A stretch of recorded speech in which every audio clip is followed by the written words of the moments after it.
Mardi 19 septembre 2017, Monsieur Alain Martin, pulvérisation S21. Monsieur William Picamil nous assure une vidéo de notre pulvérisateur 4 turbines. 4 turbines travaillant en largeur plongeante.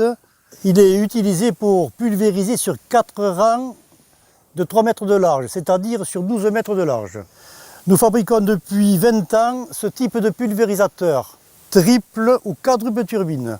2 turbines aériennes à rotations inversées, travaillant en largeur plongeante, en limitant les dérives remontantes. Au centre de ce pulvérisateur, une version de double turbine à rotations inversées voûte droite, pour émettre également un volume d'air puissant et strictement égal côté droit côté gauche. Une voûte inox assure le carénage de cette ventilation double turbine, auquel nous avons également équipé de déflecteurs mobiles qui seront très utilisés quand nous serons en végétation basse pour localiser le volume d'air seulement sur la végétation souhaitée. Une rampe de jet pulvérisant en parallèle à la végétation, toujours équipée de vannes pour purger. Des jets biflots, toujours équipés d'antigouttes, sur des tubes inox, assurant l'alimentation. Un déflecteur réglable manuellement qui va permettre de choisir l'angle d'attaque de cette pulvérisation. Je précise que toutes ces parties métalliques recouvertes de peinture époxy ont été galvanisées à chaud préalablement. Turbine à 2 vitesses débrayables concernant la partie centrale. Nous pouvons débrayer indépendamment les turbines aériennes ou les turbines centrales.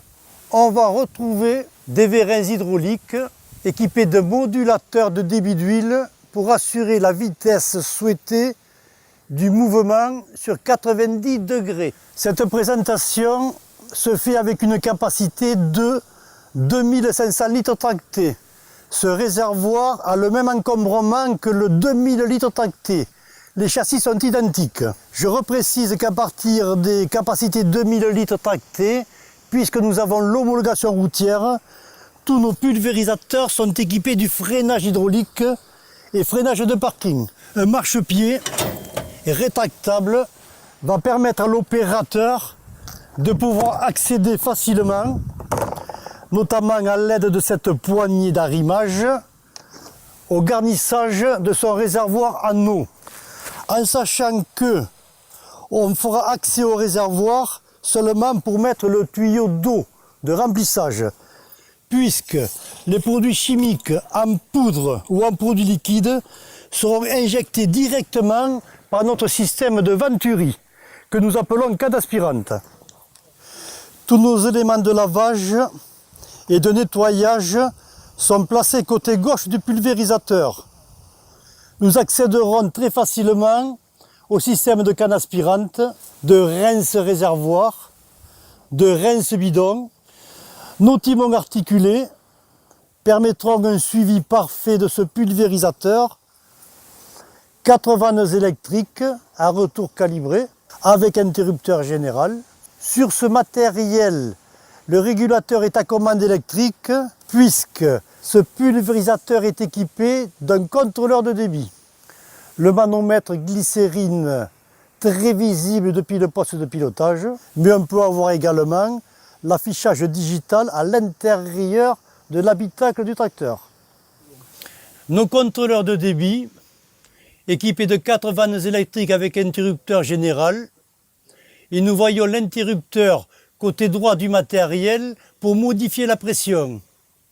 Cette pression va permettre à l'opérateur d'épandre le débit hectare qu'il va souhaiter.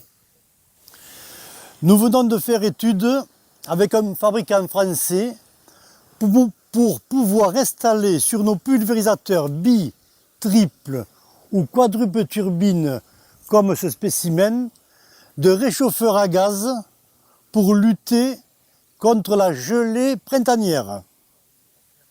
Nous installerions un réchauffeur placé à l'avant, enfin 2 réchauffeurs sur les triples et quadruples turbines, 2 réchauffeurs placés à l'avant, des tuyères amenant l'air chaud dans les turbines qui va être propulsé en largeur.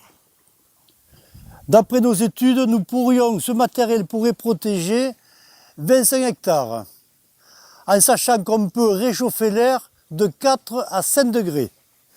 Cette supposition de protéger les 25 hectares aurait un coût de plus ou moins 8 000 € de matériel, avec un consommable de 2 à 4 heures.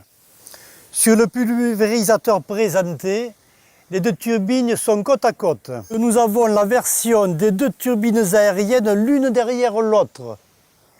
Et il y a un encombrement beaucoup minimisé par rapport au modèle présenté qui va œuvrer dans des vignes de 2,50 à 3 mètres de large.